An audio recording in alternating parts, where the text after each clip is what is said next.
અંકલેશ્વરના એક garage સંચાલકને reels બનાવવાનું ભારે પડી ગયું છે।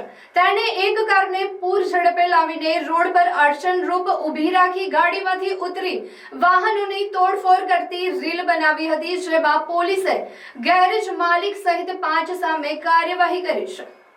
ઓએનજીસી રોડ પર સરગમ કોમ્પ્લેક્સ સામે આ ઘટના બની હતી। રીલ્સમાં એક કાર પૂર ઝડપે આવીને રોડ પર ઊભી રહે છે અને તેમાંથી 3 થી 4 યુવાનો નીચે ઉતરે છે અને બાઇકની તોડફોડ કરે છે। આ રીલ સોશિયલ મીડિયામાં વાયરલ થતા ગેરેજના સંચાલક સહિત જાકીર ભૈયાત, જહીખાન પટેલ, મિનાજ પટેલ, શેબાજ વોહરા અને એહજાજ અયુબ પટેલ વિરુદ્ધ જાહેરનામા ભંગનો ગુનો દાખલ કર્યો છે। તેમની સામે લોકોની જિંદગી જોખમમાં મૂકી માર્ગ પર અડચણરૂપ વાહન પાર્ક કરવા બદલ ગુનો નોંધ્યો છે।